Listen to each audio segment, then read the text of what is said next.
Ô tio Jefferson. Glória a Deus, que bênção, não é mesmo? Que alegria. Eu quero dizer boa noite a vocês. E vocês viram um pouquinho do que as crianças tiveram ontem. Eu sei que vocês se divertiram aqui e imaginem só as nossas crianças. E fora a diversão, você entendeu? Você recebeu aí do Senhor? Sabe, aqui foram brinquedos, mas tem tantos adultos frustrados por aí. Não é verdade? Adultos, às vezes, que terminaram um relacionamento, namoro, noivado, às vezes porque fizeram planos e não saíram exatamente como eles gostariam. E na vida adulta, a gente tem que lidar com a frustração. Não é verdade? E a gente precisa aprender a viver contente. E é sobre isso que eu quero falar essa noite.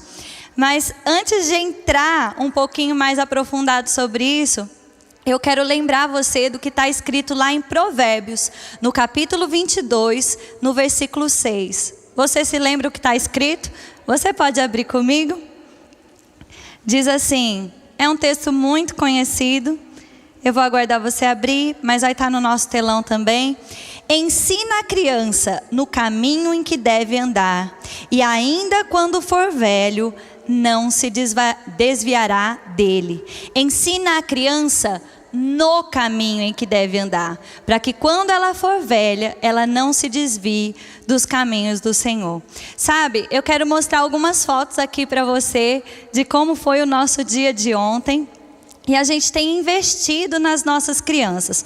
Ontem nós falamos sobre o tema uma vida de alegria, que é um tema de um dos nossos livros do pastor Bud.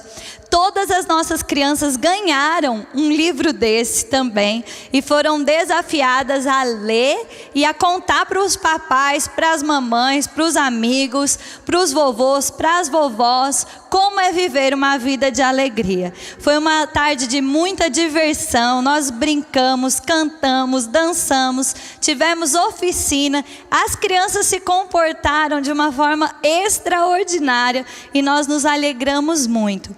É parte da igreja cooperar para que a vida da criança seja marcada, para que ela tenha experiência com Deus. Isso faz parte do nosso crescimento, isso faz parte da nossa influência. Mas como está escrito nesse texto, ensina a criança no caminho. Existe uma parte dos pais, querido, que a igreja não pode fazer. A igreja é uma cooperadora nesse ensino da criança. Mas o pai, a mãe, a família é a maior influência sobre essa criança. E aí eu quero deixar uma indicação para vocês, que é esse livro. Engendrados, o que Deus estava pensando. Nós estamos vivendo dias onde as crianças, têm sido um alvo de Satanás muito forte. O diabo tem tentado colocar na cabeça das crianças confusão a respeito do seu gênero, da sua identidade, de quem Deus criou elas para ser. E esse livro vai te ajudar a entender qual é o plano de Deus. E se você tem uma criança debaixo da sua influência, você precisa ler esse livro para você ajudá-la a entender os propósitos de Deus para ela. Amém? Sabe, lá em Deuteronômio também fala algo bem parecido com o que Provérbios diz. Diz assim, você pode abrir comigo? Deuteronômio, capítulo 6, versículo 4. Nós vamos ler de 4 a 7. Diz assim: ouve, Israel. O Senhor está falando para a gente agora. Mas nesse momento ele disse: ouve, Israel, o Senhor, nosso Deus, é o único Senhor. Amarás, pois, o Senhor, o teu Deus, de todo o teu coração, de toda a tua alma, de toda a tua força. Essas palavras que hoje te ordeno estarão no seu coração. E tu as inculcarás nos teus filhos, e dela falarás, sentado na tua casa, andando pelo caminho, ao deitar e ao se levantar. Eu separei uma imagem que ela é muito interessante e ela mostra para nós, vou pedir para o pessoal colocar aqui, como a nossa influência sobre as crianças é importante. Aquilo que a gente fala impacta o coração da criança, mas aquilo que a gente faz é contagioso. Tem coisas, eu não sei se você é pai, mãe, tio, tia, mas que você já viu, talvez uma palavra que você falou e daqui a pouco a sua criança está repetindo. E você fala, não fala isso. Sabe, o falar não fala isso não é o suficiente se você não parar de falar. O exemplo arrasta. Sabe, e como eu estou dizendo aqui, como igreja, nós somos parte na influência na vida das crianças. E vocês viram aqui quantas pessoas, fruto do departamento infantil. Isso é tão maravilhoso. Sabe, eu cresci na igreja também. Eu também sou fruto de um bom departamento infantil. E você sabe que quando eu fiquei adolescente, eu ouvia muitos testemunhos de, às vezes, missionários ou pessoas, pregadores que iam na igreja, ouvia na TV, mas principalmente que iam na nossa igreja lá e contavam como eles tinham sido impactados da palavra, largaram drogas, largaram uma vida promíscua, largaram tantas coisas. E às vezes eu pensava, eu nunca vou ter um grande testemunho, porque eu nunca fiz nada tão terrível. Eu pensava, será que eu vou ter que me desviar para eu ter um bom testemunho? Olha o que passava na minha cabeça adolescente. Até que um dia o Espírito Santo trouxe ao meu coração: você é testemunho, você é carta viva de que aquilo que eu disse é verdade. Ensina a criança no caminho que ela deve andar, e quando ela for velha, ela não se desviará dele.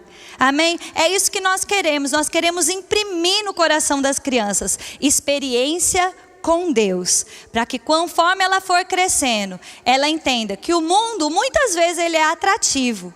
É verdade ou não é? É, mas que o Senhor, Ele não é uma alegria momentânea. E é isso que a gente está ensinando para as nossas crianças. Amém? Eu estava me lembrando aqui, esses dias eu estava brincando com o Samuel e eu fiz um coraçãozinho assim. Aí eu falei: Samuel, faz um coração. Aí ele fez um coração. Aí ele: mamãe, eu peguei seu coração. Eu falei: você está no meu coração. Faz um coração. Aí ele fez. Eu falei: e eu estou no seu coração. Ele: não, mamãe. Eu falei: não? Ele: não. Quem está no meu coração é Jesus, mamãe. Eu falei: ok, Samuel. Sabe, ele tem 3 anos. Mas olha que valor importante. E como vem de forma espontânea, porque a Bíblia nos ensina, é ao deitar, é ao levantar, é sentado na mesa, é andando pelo caminho. Jesus é a nossa vida, querido. E nós transpiramos essa vida que nos conquistou, essa vida que nos transformou, essa vida que trouxe para nós algo tão importante, que é o reino de Deus dentro de nós. O reino de Deus está dentro de você? Então eu queria que você abrisse a sua Bíblia comigo rapidamente. Olha o que a Bíblia diz aqui, lá em Romanos, no capítulo 14, Romanos 14, 17. Diz: porque o reino de Deus não é comida nem bebida, mas é justiça, paz e alegria. Você pode dizer comigo: justiça, paz, alegria no Espírito Santo. É uma alegria que ninguém pode roubar. É uma alegria que ninguém pode frustrar, querido. É normal que algo aconteça, como eu estava falando aqui no começo. Às vezes a gente vai ter que lidar com algum tipo de frustração. Talvez 2020 foi bem diferente do que praticamente todo mundo pensava. Mas isso não quer dizer que foi um ano ruim. Isso quer dizer, aliás, eu vou te dizer, se você souber aproveitar as oportunidades, desfrutar de experiência com Deus, cuidado com a sua família, esse foi um ano extraordinário. Não é verdade? Está sendo. Quanta coisa nova, quantas ferramentas novas você aprendeu a usar. Não é verdade? Quantas reuniões que você não fazia e não sabia nem como fazer, e hoje você está usando ferramentas e isso te aproximou de pessoas. Não é verdade? Sabe, o reino de Deus é justiça, paz e alegria.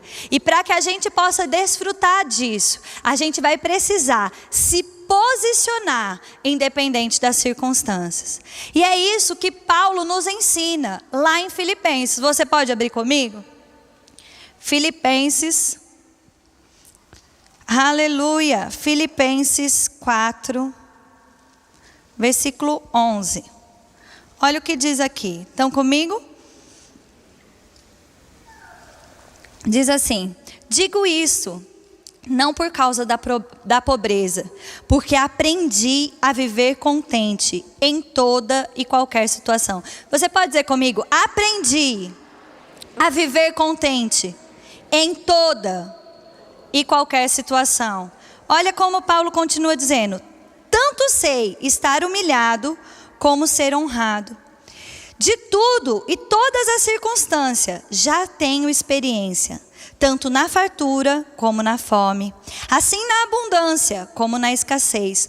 Tudo posso naquele que me fortalece. Aleluia! Muitas pessoas, querido, usam muito esse texto, é um texto muito famoso, não é verdade? Tudo posso naquele que me fortalece. Paulo está dizendo isso num contexto de aprender a viver contente. Sabe, se contentar não é você pensar, ok, então eu vou suportar isso. Tem pessoas que usam essa palavra, eu vou aprender a ficar contente, como se fosse, então tá bom, eu vou suportar. Mas a questão não é essa. Contente, estar contente é estar consciente que você está abastecido por dentro, independente das circunstâncias. Sabe, Paulo teve que aprender. Eu tenho duas notícias para você. A primeira notícia é: dá para aprender. E a segunda notícia é que se Paulo conseguiu, nós conseguimos também. Amém? Não são circunstâncias que podem mover a nossa alegria, mover a nossa paz, o nosso coração, querido.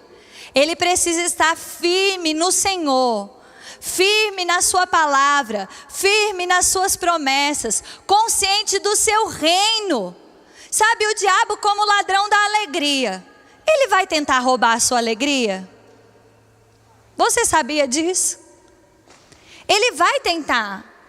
Mas sabe, querido, se você estiver consciente de que a sua alegria não está nas coisas exteriores, ainda que exista um momento que você fala, poxa vida, não saiu do jeito que eu gostaria, e existe até um momento que você chore, você se levanta, você seca as lágrimas, você sacode a poeira, querido, e você continua avançando, sabendo que Deus, Ele é fiel, e Ele é tão bom, se Ele deu uma vez, Ele dá duas, Ele dá três, Ele dá quatro, Ele dá cinco, Ele dá seis, Ele é generoso, Ele é bondoso, amém? Existe um versículo na Bíblia que ele fala assim: pede-me para que a vossa alegria seja completa. Sabe, Deus se importa com a minha e com a sua alegria. Agora, se nós focarmos em coisas, nós viraremos aqueles tipos de pessoas compulsivas. Está comigo? Sempre precisa de uma coisa para ficar momentaneamente feliz. Eu não estou falando dessa felicidade. É bom ganhar uma coisa nova. É bom ter algo que você esperava que acontece exatamente como você gostaria. Mas e quando as coisas não dão tão certo assim? Eu aprendi a viver contente sobre toda e qualquer circunstância. Tudo posso naquele que me fortalece. Ter em abundância, ter momentos de pressão. Isso não muda Deus. Isso não muda a minha confiança nele. Porque eu sei em quem eu tenho crido. Amém? Você pode dizer com um pouco mais de convicção: tudo posso naquele que me fortalece. Aprender a viver contente, colocar os nossos olhos no Senhor. Amém, querido? Eu estava me lembrando, quem assistiu a conferência de ministros, no finalzinho eu falei bem rapidinho sobre isso, mas eu queria falar sobre isso. Eu aprendi recentemente algo muito interessante. Eu estava aqui na igreja, numa reunião, já era bem tarde quando eu saí, quase 11 horas da noite, e eu fui buscar o Tiago e o Samuel aqui na casa da minha sogra, aqui perto. Mas eu desci, eu estacionei o carro, eu desci e tudo estava bem. Até que eu vi um grande cachorro. E eu olhei para ele e eu me assustei. E ele era grande e ele começou a se aproximar. E eu me assustei, eu comecei a bater o pé e falar, sai, sai. E olhar para a cara dele e falar, sai. Ele ficou muito bravo. E aqueles dentão, e ele começou a vir mais perto. Aí eu comecei a andar devagarzinho e bater com a chave no portão. E gritar, Tiago, Tiago. Graças a Deus, minha sogra foi na cozinha, ela me ouviu gritar, reconheceu minha voz, foi lá, abriu a porta e eu entrei. A gente conversou, pegou o Samuel, chegou em casa, eu deitei, eu não conseguia dormir, pensando naquele cachorro, naqueles dentes, e como ele poderia ter me atacado. E eu ficava, Deus, obrigada pelo livramento, obrigada pelo livramento. Mas aí eu não conseguia dormir, eu levantei, falei, eu vou sentar na sala, sentei na sala, eu abri o meu celular e eu comecei, falei, bom, eu fiz alguma coisa errada. Vou pesquisar no Google, como eu deveria ter agido com um cachorro de rua. E eu pesquisei, vi várias coisas. Deus começou a ministrar algumas coisas no meu coração. Eu falei, não, eu preciso checar, porque vai que esses treinadores, adestradores, eles estão equivocados. Eu falei com o Daniano, que está aqui. Ele tem uma escolinha de cães. Aliás, ele ajudou muito com o meu cachorrinho. E ele me falou o que tinha que ser feito e ele confirmou aquilo que eu tinha visto. E aí, o Espírito Santo marcou o meu coração com um ensinamento. Sabe, ele disse o seguinte, quando você vê um cão, o cão agora é o diabo, tá bom? Quando você vê um cão e você se sente ameaçado por aquela circunstância, mas você foca nele e você começa a gritar com ele, ficar de olho nele, você para de fazer o que você tinha que fazer e você fica focado nele. Ele vai entender que você quer brigar com ele, que você está se colocando no nível dele. Sabe, e aí eu recebi a revelação. Quando você mostra para o cão que você sabe que ele está lá, fala, te liga, eu sei que você está aí. Mas você se mantém focado naquilo que você tem que fazer, ele vai embora. Sabe, aí eu me lembrei, resistir ao diabo e ele fugirá de vós. Sabe, tem muita gente perdendo a alegria porque vê a ameaça e fica tão focado, tão obcecado pela ameaça, que se esquece que o foco está na palavra, que a nossa segurança está no Senhor, que a palavra funciona, que tem livramento, que tem paz, que tem alegria, que tem segurança, que tem provisão. Lembra de Jesus. Você se lembra quando ele vai na figueira, ele procura figo e não tem figo. É um problema ou não é? É. Mas sabe o que ele faz? Ele fala com a figueira, seca-te desde a raiz. E ele vai continuar a fazer o que ele precisa fazer. E sabe o que acontece? Quando eles passam de novo por ali, os discípulos ficam surpresos que a figueira secou. Mas Jesus não. Porque ele sabia que uma palavra cheia de fé é poderosa para mudar circunstâncias. E aí ele ensina, ei, presta atenção, qualquer que disser ao monte, ergue-te, lança-te no mar, sem duvidar no seu coração, crendo que se fará o que diz, assim será com ele. Sabe, querido, onde está o teu foco? Naquela frustração? Ou na palavra de Deus que tem solução para toda e qualquer circunstância? Você está focando no cão ou na palavra? Pergunta aí para o seu irmão, eu sei que você está de máscara, mas faz assim, você está focando no cão ou na palavra? Sabe, Eu sei que eu pensei nisso até agora mesmo, quando eu olhei para o Daniano. Daniano me ajudou muito com o meu cãozinho. O meu cãozinho não é a representação do cão não, tá? Mas, segundo Samuel, ele é o nosso bichinho de estimação, o nosso amigo favorito, farorito, ok? Mas você sabe de uma coisa? Pensando nessa simbologia, quando Daniano foi nos ajudar com o nosso cãozinho, a gente descobriu que a gente estava tendo problema com o cão, porque a gente estava dando liberdade para ele que não devia. Você sabia que às vezes você está tendo problema com o cão, porque você está dando mais espaço para ele do que você devia? Mantenha ele no lugar dele, querido. A sua alegria não está em circunstância, não está em coisas. Ela não quebra, ela não perde, ela não muda. Aleluia! Amém! Essa é a nossa alegria. O reino de Deus está dentro de nós. E Ele é justiça, paz e alegria. Como desfrutar disso? Se posicionando, querido. Eu vou ler o último texto da noite, ainda em Filipenses 4. Olha o que diz aqui. Filipenses, capítulo 4. Eu vou ler o versículo 8. Aleluia! Olha o que está escrito. Finalmente, irmãos, tudo que é verdadeiro, tudo que é respeitável, tudo que é justo, tudo que é puro, tudo que é amável, tudo que é de boa fama, se alguma virtude há, se algum louvor existe, seja isso que ocupe o vosso pensamento. E o que também aprendeste e recebeste, e ouvistes e vistes de mim, isso praticai, e o Deus de paz será convosco. Eu gosto de chamar esse texto aqui de filtro. Sabe, todo mundo tem pensamento de frustração. Quer ver? Eu também ainda não tinha dado esse exemplo. Um exemplo de frustração? Por que não eu? Tudo bem que ele também tem um nome mais feio que é inveja, mas vamos pensar em frustração. Por que não eu? Porque eu. Não era o que eu queria. Não era o que eu sonhava. Não era o que eu esperava. Era tudo o que eu queria e quebrou.